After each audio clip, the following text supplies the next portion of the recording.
Bonjour à tous et bienvenue dans ce cours consacré à la naissance de la Ve République. Naissance qui a eu lieu en 1958 et le fondateur de la Ve République, c'est ce monsieur Charles de Gaulle. Alors, pour comprendre pourquoi de Gaulle va fonder la Ve République, il va falloir qu'on se demande pourquoi la quatrième s'est-elle effondrée et pourquoi est-ce qu'une nouvelle constitution a dû être mise en place. Alors, voici le schéma institutionnel de la Quatrième République. Ça doit vous sembler compliqué, ça l'est un petit peu, mais on ne va pas s'attarder sur l'ensemble du schéma, on va regarder quelques éléments clés. Alors, le corps électoral, ce sont les citoyens qui votent. Les Français votent pour élire des collèges départementaux, c'est-à-dire les élus locaux, les gens qui dirigent les départements ou les mairies. D'accord ? Ces élus locaux, ils votent pour élire les membres du Conseil de la République, c'est-à-dire le Sénat. D'accord ? C'est le Sénat actuel qui est là. Ils sont donc ces conseillers de la République, ils sont élus au suffrage universel indirect, puisque ce sont des élus qui vont les élire. Bon, j'espère que vous suivez. Ça, je vous en parle parce qu'aujourd'hui, c'est toujours la même chose pour le Sénat. Donc, c'est important que vous le sachiez, le Sénat a toujours ce fonctionnement-là. Ce qui m'intéresse plus, c'est l'Assemblée nationale. Alors, elle est toujours élue au suffrage universel par les citoyens lors des élections dites législatives où vous votez pour des députés. Simplement, à l'époque, c'est pas le même mode d'élection et puis surtout, l'Assemblée nationale n'a pas du tout le même rôle. Alors, essayez de regarder où est le président de la République. Il est tout en haut. Vous me direz pourquoi ? Parce que c'est lui qui a le plus de pouvoir. Alors, il est tout en haut certes, mais c'est pas du tout lui qui a le plus de pouvoir. Et si vous regardez qui le nomme, si on remonte là, tiens, ce ne sont pas les citoyens qui élisent le président de la République dans la quatrième, c'est le Parlement. Le Parlement, c'est le Conseil de la République et l'Assemblée nationale. D'accord ? C'est ces deux, ce qu'on appelle les chambres, ces deux assemblées. C'est l'Assemblée nationale principalement qui détient le pouvoir dans la 4e République. Pourquoi ? Parce qu'elle peut investir le président du Conseil. Le président du Conseil, c'est le chef du gouvernement, c'est l'équivalent du Premier ministre actuel. Alors, il est nommé par le président, mais en fait, le président de la République, il trouve quelqu'un avec qui les députés, la majorité des députés va être d'accord. Pourquoi ? Parce que s'il y a une majorité de députés qui n'est pas d'accord avec le président du Conseil, eh ben, elle peut le faire tomber. D'accord ? Elle lui vote la défiance. Il y a ce qu'on appelle une motion de censure et le gouvernement tombe. Pourquoi ? Parce que le président du Conseil et le gouvernement ne votent pas les lois. Ceux qui votent les lois, c'est l'Assemblée nationale. D'accord ? Ainsi que le Conseil de la République. Mais il vous faut l'Assemblée nationale de votre côté pour voter une loi. Donc le président du Conseil, s'il n'a pas la majorité des députés avec lui, c'est très simple, il ne pourra pas faire passer sa voix. Et de plus, pour devenir président du Conseil, il faut avoir été investi par l'Assemblée nationale, donc en fait, que l'Assemblée nationale ait voté pour vous, et il faut avoir été nommé par le président. Donc c'est l'Assemblée la clé du régime, ce qu'on appelle un régime parlementaire. Ce sont les députés qui font tomber ou qui maintiennent les gouvernements. Voilà à quoi ressemble la composition, la composition, les différentes couleurs politiques de cette Assemblée nationale. Alors, vous constatez qu'on a 9 partis politiques qui sont tous représentés. Représentés par rapport à quoi ? Il y a 600 députés, d'accord ? Vous constatez qu'ils sont représentés aux proportions de leurs résultats aux élections. C'est-à-dire que c'est un régime avec un vote qu'on appelle proportionnel. Vous avez 25% des Français en 1956, ça vous montre, c'est le diagramme de l'élection de 1956 pour les législatives. Vous avez, donc il y a 600 députés, vous avez un quart des députés qui sont communistes et apparentés, d'accord ? Vous en avez, on va dire, un quart, 17-18% qui sont socialistes, vous avez les radicaux, puis ensuite on va vers la droite, etc., les différents partis. Ce qui vous frappe, c'est qu'aucun parti n'a la majorité. Aucun parti n'a la majorité. Or, j'ai bien dit que pour pouvoir nommer un président du Conseil, pour l'investir, il faut qu'il y ait une majorité de députés. Il faut 301 députés de son côté pour devenir président du Conseil. Donc, si aucun parti n'a la majorité, ça signifie qu'il faut faire des alliances. Donc là, vous avez toute la palette possible. Alors, en général, les alliances, on les fait avec la proximité politique. Union et Fraternité française, a priori, ils ne vont pas aller s'allier avec le Parti communiste. D'ailleurs, personne à l'époque veut s'allier avec les communistes parce qu'ils sont considérés comme étant trop proches de l'URSS. Donc même s'il y a un quart de députés communistes, ils ne gouverneront jamais, il n'y aura jamais un ministre communiste. Ce sont entre tous ces partis qu'il y aura des accords pour arriver à former une majorité. Donc toutes les combinaisons sont possibles. Alors vous avez compris que toutes les combinaisons sont possibles, mais ça signifie que dès qu'un parti n'est plus d'accord avec la politique du gouvernement, même s'il a investi ce gouvernement, il se retire de l'alliance, et hop, la majorité est perdue. Alors pour que vous voyez en comparaison, aujourd'hui dans l'Assemblée, on a un autre système d'élection qui s'appelle majoritaire à deux tours. Concrètement, et je ne rentre pas dans les détails, mais enfin concrètement, il y a un premier tour où tout le monde peut se présenter, et ensuite, si aucun candidat n'a fait 50% des voix, enfin 50,1% des voix, auquel cas il serait élu, et ben il va au deuxième tour, et au deuxième tour, c'est pas celui qui fait 50%, c'est celui qui a la majorité des voix. Alors s'il y a deux candidats, il y en a forcément un qui fait 50%, mais il peut y en avoir 3, voire 4, d'accord? Et auquel cas, on prend celui qui en a le plus de voix. Et en fait, ce système-là favorise automatiquement le parti du président de la République, ce qui vous explique qu'aujourd'hui, on a un parti, et on a quasiment toujours eu le cas avec la Ve République, on a un parti qui est majoritaire, et celui qui est majoritaire, eh ben, il est en général du parti du président de la République, puisque les élections législatives ont lieu aujourd'hui après les présidentielles, et donc le président il a une majorité stable avec laquelle il gouverne. Dans la quatrième, il n'y a aucune majorité stable, puisque vous voyez, c'est divisé. Ce qui veut dire que pour gouverner, les présidents du Conseil doivent se chercher des majorités, donc les hommes politiques sont toujours à négocier, à proposer, on discute beaucoup, et voilà la liste de tous les gouvernements de la 4ème République. Donc, premier, après le départ de De Gaulle en janvier 1946. Donc là, on va dire c'est l'année 1946 et là, c'est l'année 58. En 12 ans, voilà tous les présidents du Conseil qui se sont succédés. Ce qui veut dire que la moyenne d'un gouvernement dans la 3ème République, c'est à peu près 4 mois, si je ne dis pas de bêtises. Donc évidemment, les gouvernements tombent tout le temps. Et dès qu'il y a le moindre problème, là on a les élections de 56. Au début, c'est Guy Mollet qui va réussir à gouverner. Puis après, il va tomber. Jusqu'ici, vous retenez le film-là. Et le dernier président du Conseil, c'est De Gaulle. Pourquoi est-ce qu'il y a autant de problèmes? C'est pour des raisons qui sont extrêmement simples. C'est que si les députés sont... Dès qu'il y a une crise qui éclate, une crise politique, ça peut être... On va voir laquelle, je vais vous donner l'exemple. Mais dès qu'il y a un gros problème qui divise les Français et les partis politiques, c'est très difficile d'avoir une majorité qui dure.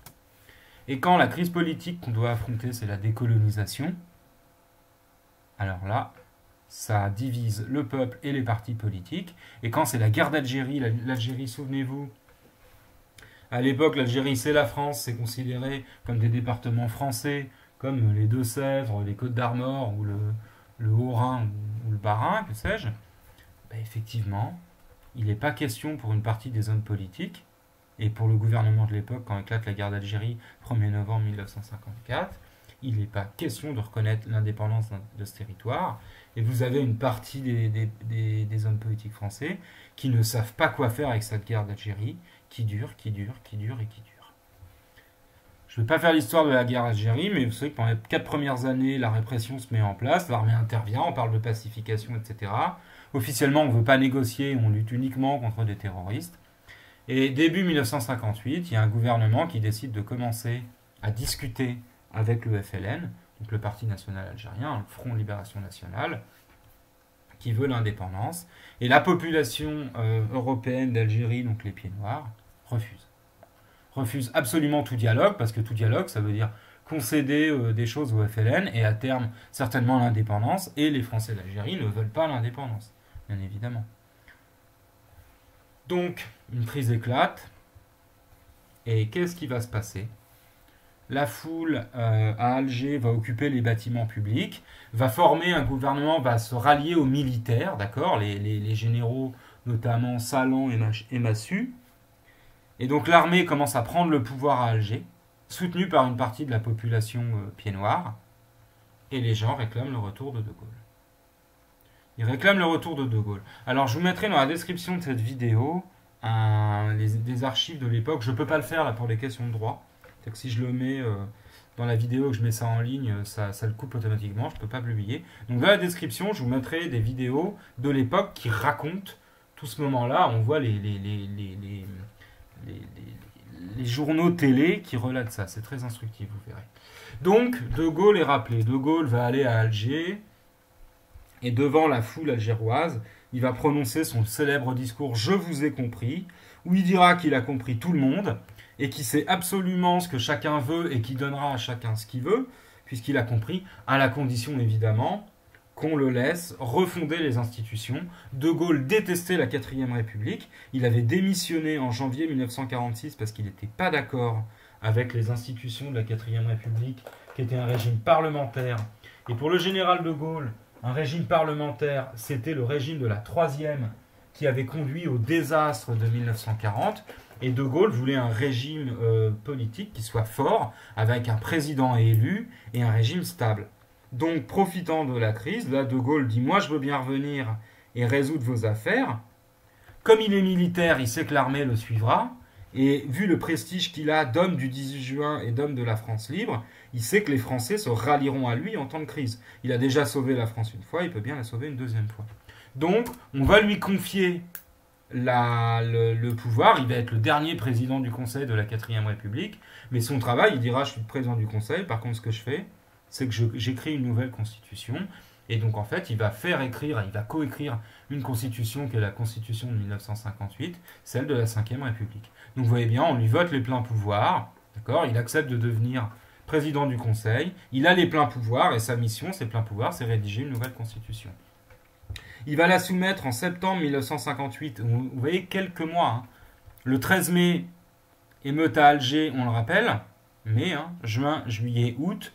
En moins de 4 mois, il a fait rédiger une constitution avec ses partisans et il va la faire voter par référendum auprès des Français. Là encore, vous aurez dans la description de la vidéo des archives qui vous montrent ça à l'époque, c'est tout à fait passionnant. Alors, qu'est-ce qu'elle contient, sa nouvelle constitution ? Eh bien, c'est simple, il a construit la 5e République contre la 4e.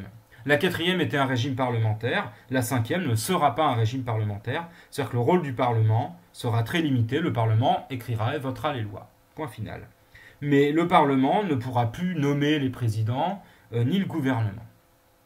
De plus, le Parlement sera très fortement contrôlé, et De Gaulle veut un président avec des pouvoirs forts, et ce premier président, ce sera lui, d'accord ? C'est ce qu'on appelle un régime présidentiel. Donc, alors, il veut ça, mais il ne va pas tout faire passer directement en 1958. Pourquoi ? Parce qu'il y a une partie de la population, une partie de l'opinion française, on dira 20 à 25% des gens, qui accusent De Gaulle de faire un coup d'État et de profiter de la crise algérienne pour s'emparer du pouvoir. Et il y a quand même une partie des Français qui trouvent que les institutions de la 4ème République sont de bonnes institutions et qu'il ne faut pas les changer. Bon. Donc, il va mettre en place le schéma que vous avez ici, c'est très simple. Les citoyens pourront élire des députés. Ces députés, ils voteront la confiance à un gouvernement qui sera nommé par le président de la République, d'accord ? Ils pourront faire tomber le gouvernement s'il y a une motion de censure. Ils voteront les lois et le budget avec le Sénat. Mais le président, il aura un droit de dissolution sur l'Assemblée nationale. C'est-à-dire que si l'Assemblée nationale ne lui obéit pas ou ne lui convient plus, eh ben, il pourra la dissoudre, c'est-à-dire renvoyer les députés chez eux et convoquer de nouvelles élections. Donc il a un pouvoir de pression énorme. De plus, le président de la République, s'il veut faire passer une loi, et que l'Assemblée nationale, mettons, n'est pas d'accord, ou qu'il estime que cette loi est trop importante pour être votée simplement par les députés, eh ben, il peut poser la question directement aux électeurs, c'est ce qu'on appelle un référendum. Donc il pose la question et les Français votent. Donc il y a un lien entre le président et les Français. Et je ne vous ai pas parlé d'élection parce qu'en 1958, les Français n'élisent pas encore le président. Aujourd'hui, c'est le cas. L'élection la plus importante pour tous les Français, et celle qui vous passionnera le plus, ce sera l'élection présidentielle. Vous connaissez tous le nom du président, je ne suis pas sûr que vous connaissez tous le nom de votre député. Et ça, c'est très symptomatique du fait qu'on soit dans un régime présidentiel. Donc le président nomme le gouvernement, l'Assemblée nationale, en fait, est là pour voter les lois et pour voter et pour donner sa confiance, et sa conscience aussi, sa confiance en pleine conscience. Donc, vous allez me dire, mais comment on évite de revenir à une situation où on a une assemblée qui est divisée en plein de partis ? Ben, c'est très simple, on a un scrutin à 2 tours où en fait, c'est plus la proportionnelle. Donc, très simplement, les députés ont tout intérêt à se rallier, à soutenir ou à être opposés au président de la République. Et les Français, les élections législatives se déroulant après les élections présidentielles, eh bien, mécaniquement, les Français vont plutôt voter pour l'homme qu'ils ont élu en tant que président. En 1900, donc là je vous montre les pouvoirs du président, après je vous explique la suite. Donc les pouvoirs du président, il veille au respect de la Constitution, il peut soumettre des projets par référendum, il est chef des armées, donc il décide des guerres ou de la paix, il est chef de la diplomatie fondamentale. Il nomme le Premier ministre, il nomme les hauts fonctionnaires, il préside le Conseil des ministres, donc c'est quand même lui qui est chef de l'État, hein. C'est pas lui qui est chef du gouvernement. C'est-à-dire que celui qui gère le gouvernement, donc la politique intérieure du pays, c'est le Premier ministre, et qui a beaucoup à faire. D'accord? Mais pour De Gaulle, il a un œil sur la politique intérieure de la France, mais il représente le pays à l'international, et c'est lui qui est à la tête de la diplomatie. Sur le plan judiciaire, bon, il peut gracier des détenus, ce qui n'est pas rien. C'est-à-dire qu'il peut... alors, c'est pas annuler une décision de justice, hein, mais c'est suspendre. La grâce, c'est la suspension d'une peine. C'est pas du tout l'annulation comment dire, d'une décision, comme on a tendance à le croire trop souvent. Pour ce qui est du Parlement, il promulgue les lois, c'est-à-dire qu'il les signe. D'accord. La reine d'Angleterre fait ça encore. Et le président de la République française, c'est lui qui signe les nouvelles lois. Alors vous allez me dire, et s'il ne veut pas signer, eh ben on en parlera, parce que bien plus tard, d'accord, il y a un président de la République qui s'appelle François Mitterrand, et qui refusera à un moment de promulguer des lois. Ça créera une crise, et je vous expliquerai pourquoi il va refuser ça. Il peut dissoudre l'Assemblée nationale. Alors dissoudre l'Assemblée nationale, je vous ai dit, c'est convoquer de nouvelles élections législatives. Ça, c'est énorme, hein. Parce qu'il sait que si les députés sont impopulaires et qu'ils s'opposent à lui, il leur dit maintenant, allez regagner les élections dans vos circonscriptions. Il y a eu très peu de dissolution de l'Assemblée nationale. La dernière, c'est Jacques Chirac en 1997, et puis il a eu la bonne idée de perdre les élections. On verra ça plus tard, ce que ça a provoqué. Pouvoir exceptionnel, on peut lui confier les pleins pouvoirs en cas de crise. Alors crise grave, c'est-à-dire menace pour le bon fonctionnement de l'État, soit une vague terroriste, soit la peur d'un coup d'État militaire ou quoi que ce soit. Mais il peut exercer les pleins pouvoirs. Ce qui correspond très précisément dans le schéma institutionnel de la République romaine à un mot qu'on n'aime pas du tout aujourd'hui, mais qui est en fait la dictature, c'est-à-dire quand le Sénat romain confiait pour 6 mois, alors maintenant c'est plus 6 mois, hein, c'est beaucoup plus court, mais confier les pleins pouvoirs à un homme pour résoudre une crise. Donc c'est pas forcément, c'est pas une situation qui est anormale, hein. Ça a toujours plus ou moins existé, mais cette fois ça revient au président, pas du tout au Premier ministre, comme ça aurait pu être le cas avant. Alors en 1962, alors c'est simple, hein, pourquoi 1962? Parce que De Gaulle, une fois qu'il a fait passer sa constitution par référendum, qui va emporter à 79%, hein, d'accord, en 1958. Il devient président de la République début 1959. Il va mettre fin à la guerre d'Algérie. Donc c'est là où il va entamer les négociations avec le FLN. Et effectivement, les pieds noirs vont très mal le vivre. Et l'armée française, enfin une partie des militaires français en Algérie le vivront ça comme une trahison. Mais De Gaulle comprend qu'on ne peut pas garder l'empire colonial, donc il va faire la décolonisation avec l'Afrique, il va décoloniser l'Algérie, et une fois, grosso modo, qu'il a négocié les accords d'Évian, la fin de la guerre d'Algérie, et qu'il a sorti la France de son bourbier colonial, eh bien, il va s'adresser aux Français, vous aurez encore la vidéo dans la description, vous verrez son discours, et il dit, écoutez, désormais, concrètement, il faut achever l'idée des institutions de la Ve République. C'est vous, les Français, qui allez élire le président de la République, parce que je ne vous l'ai pas dit, mais dans la première mouture de 1958 de la Constitution, c'était en fait les élus locaux, c'est-à-dire c'était les députés, les conseillers généraux, etc. C'était les élus qui nommaient le président de la République. Et De Gaulle n'a jamais, il n'avait pas ça en tête, hein, son idée c'était que le président devait être élu par les Français, et c'est effectivement ce qui est devenu l'élection présidentielle aujourd'hui. C'est le grand moment de la vie de la Ve République, le moment où on choisit un président. Le président dans la Ve République, il a des pouvoirs, il gouverne, il est chef de la nation, et c'est comme ça que De Gaulle a voulu la Ve République. Par opposition à la quatrième qui était instable, il a créé un régime stable, qui n'était pas un régime parlementaire, avec un homme fort. Alors, c'est un régime qui est critiqué, on verra pourquoi, parce qu'il n'est pas parfait, mais il faut comprendre que c'est un régime qui est créé dans le cadre de la guerre d'Algérie, par un homme qui est un militaire, hein, le général de Gaulle, dans une situation de quasi-guerre civile, puisqu'on avait des vrais risques de soulèvement ou de coup d'État militaire en Algérie. Donc on a un régime, la 4ème République, qui s'est effondré, et il fallait un régime stable, efficace, avec un homme fort. De Gaulle a taillé un costume à sa mesure avec les institutions de la Ve République. Et donc voilà comment elle est née, dans quel contexte.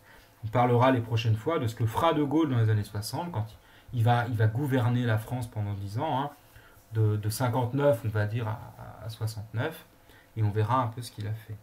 Alors, je vous laisse noter la trace écrite, et je vous remercie pour votre attention.